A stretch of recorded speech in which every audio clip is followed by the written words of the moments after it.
de Dios. Debemos siempre recordar que somos hijos del Dios Altísimo. Hemos recibido las promesas de Cristo, de que Él estará con nosotros siempre, hasta el fin de los tiempos. Por lo tanto, no hay nadie que pueda salvarnos, pues Cristo ya nos ha salvado. El estrés y la ansiedad no tendrán la última palabra porque Cristo ya pronunció la última palabra. El miedo no tendrá la última palabra porque Jesucristo venció al miedo.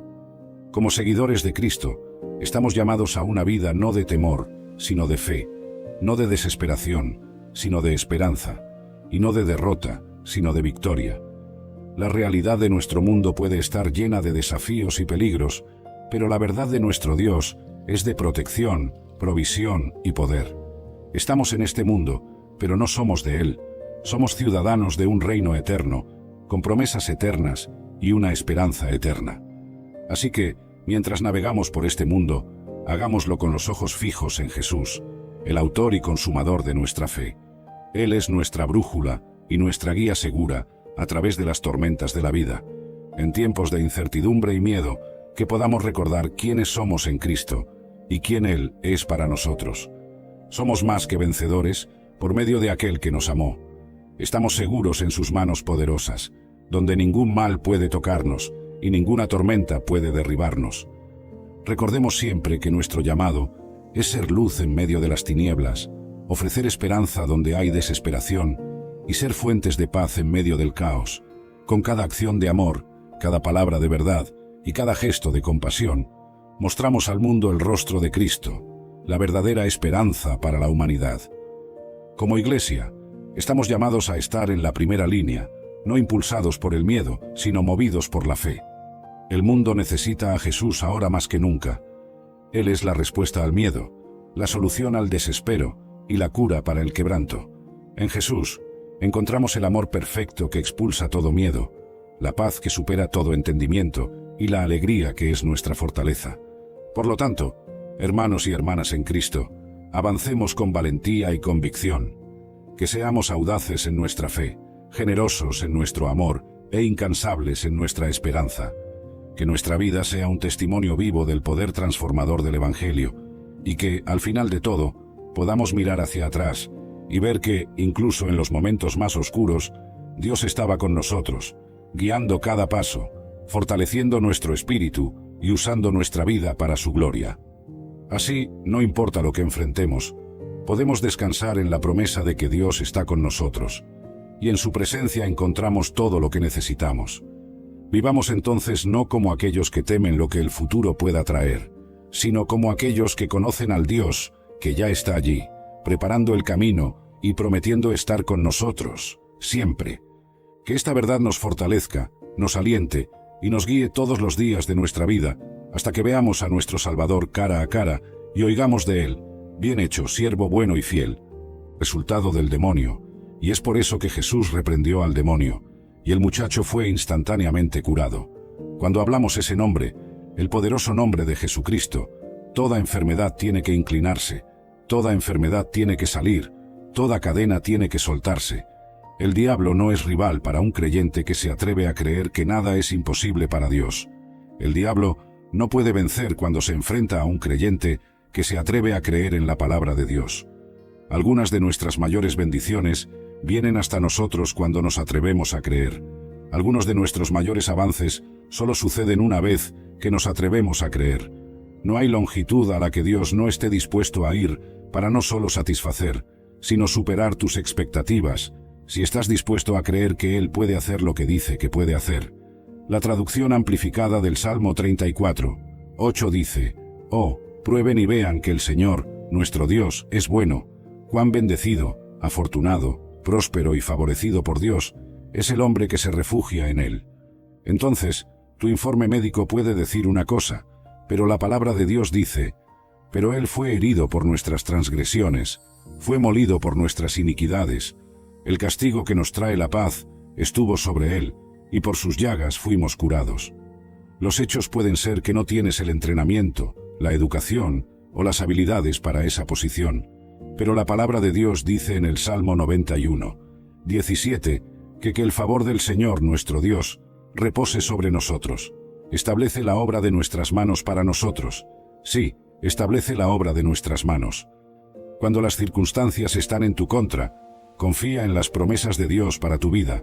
Cuando te enfrentas al miedo, ese es el momento en que debes decir: Dios, creo que eres mayor de lo que veo frente a mí. Eres mayor que los hechos en este mundo. No veo un camino, pero sé que todavía puedes hacer un camino. Querido amigo, ten en cuenta que dice: no necesito tener todas las respuestas, porque conozco a aquel que tiene todas las respuestas. No necesito saber cuál es el plan, porque conozco al planificador, el Dios que orquesta todo. No necesito saber el por qué, si conozco a aquel que sabe. No necesito saber cómo, porque conozco a aquel que sabe. Por lo tanto, escúchame hoy, atrévete a creer en Dios, y Él no te decepcionará. A lo largo de tu vida, encontrarás desafíos y momentos que te pondrán a prueba. Llegará un momento en que serás probado, y será en esa temporada en la que tendrás que decidir a qué aferrarte. O te aferras a Jesús, o te aferras a amigos y familiares, colegas y conocidos. O te aferras a Jesús, o te aferras a cada palabra que el médico dice, o a la opinión de expertos humanos. Te animo a elegir al Señor. Aférrate a Jesucristo antes de escuchar la sabiduría mundana de aquellos que afirman saberlo todo. Es solo cuando te atreves a ir en contra de las expectativas del mundo y te mantienes firme con Jesucristo que realmente puedes experimentar una vida de victoria.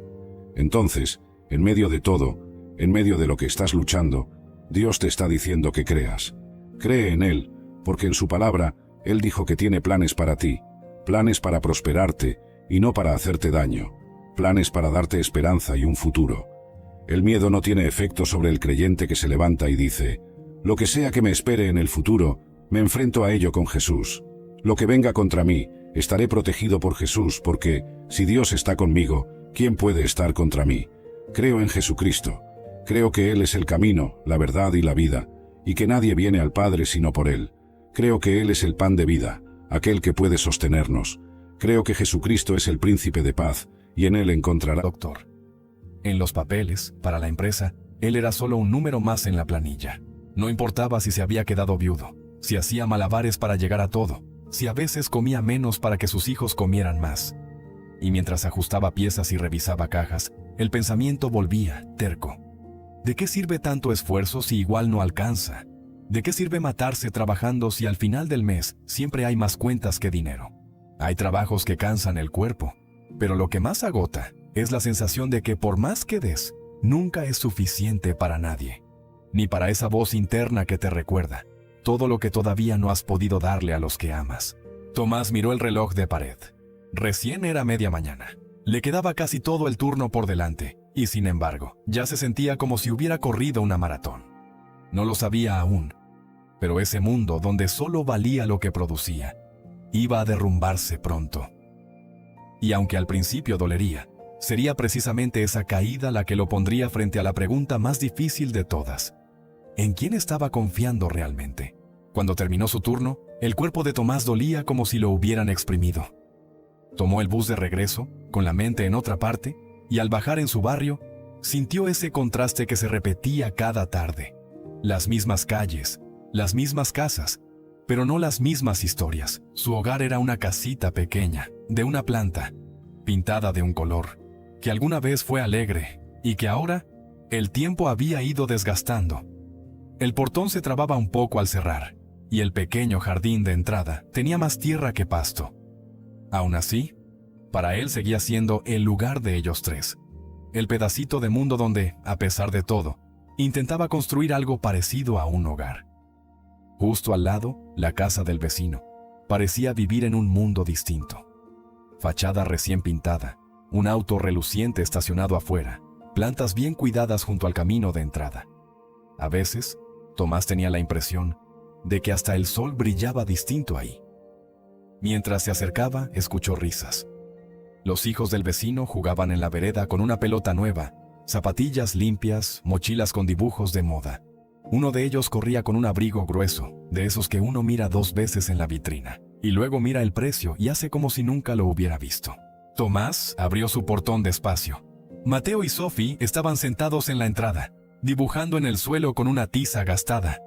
Sus zapatillas viejas tenían la punta deshilachada, y sus chaquetas ya no abrigaban como antes. Al verlo, corrieron a abrazarlo, sin preguntar si traía algo, sin reclamar por lo que no tenían. Ese abrazo era su tesoro más grande, pero incluso los tesoros a veces se sienten pequeños cuando el corazón está cansado. «Papá», dijo Sophie colgándose de su cuello. El vecino les compró helado a sus hijos. ¿Viste? Se veían ricos. Lo dijo sin maldad, como solo los niños saben decir las cosas, directo desde lo que sienten. Tomás miró de reojo hacia la casa de al lado. En la mesa del patio, los hijos del vecino comían helado riendo, mientras su padre hablaba por teléfono, con el reloj brillante asomando por la manga del abrigo. El nudo en el pecho volvió.